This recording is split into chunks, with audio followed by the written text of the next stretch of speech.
ডবকাৰ এজন যুৱকৰ প্ৰেমত পৰিল সুন্দৰী যুৱতী। প্ৰেমত পৰিয়ে কাল হ'ল যুৱতীগৰাকীৰ। অৱশেষত পৰিল মহা বিপদত।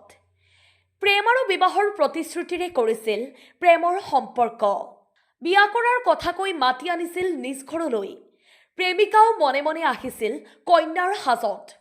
কিন্তু দুয়োৰে প্ৰেমত বাধাকৈ থিয় দিলে প্ৰেমিকৰ পৰিয়াল। তাৰ পিছতে দুয়োৰে প্ৰেমত লাগিল আউল। পৰিয়ালৰ কথা মতেই প্ৰেমিকেও গ্ৰহণ নকৰা হ'ল প্ৰেমিকাক। এতিয়া আৰক্ষীৰ সহায় নাপালে নিজৰ জীৱন শেষ কৰি দিয়াৰ সিদ্ধান্ত লোৱাৰ হুংকাৰ প্ৰেমিকাৰ। প্ৰেমিকক বিয়া পতাই দিয়াৰ বাবে আৰক্ষীক জনাইছে অনুৰোধ।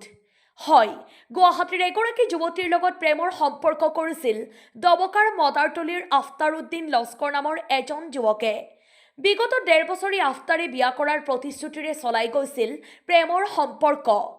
অৱশেষত বিয়াৰ কথা কৈ মে' মাহৰ ৭ তাৰিখে ঘৰলৈ মাতি আনিছিল প্ৰেমিকাক আৰু তাৰ পিছতে পৰিয়ালৰ কথামতে নিজৰ সিদ্ধান্ত সলনি কৰে আফতাৰে। ইমান দিনে প্ৰেমত হাবুডুবু খোৱা আফতাৰে প্ৰেমিকাক বিয়া নাপাতে বুলি কৈ চলাই শাৰীৰিক নিৰ্যাতন।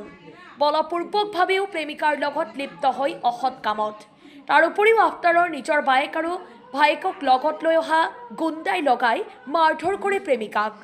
আফতাৰৰ ঘৰত আবদ্ধ কৰি প্ৰেমিকাক চলাই গৈ শাৰীৰিক নিৰ্যাতন। ইমান কষ্ট সহ্য কৰাৰ পিছতো প্ৰেমিকাক লাগে কেৱল আফতাৰক।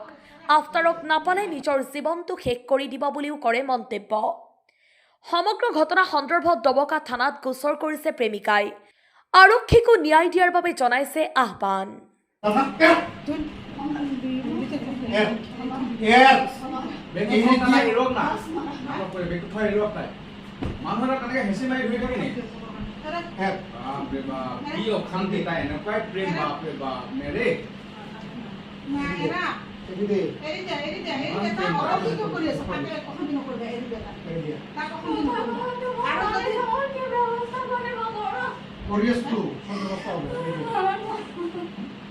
তুমি নিজে আহিছা, আমাক কোনো মানা নাই, কোনো হেৰি কৰা নাই। এতিয়া তোমাৰ ব্যৱস্থা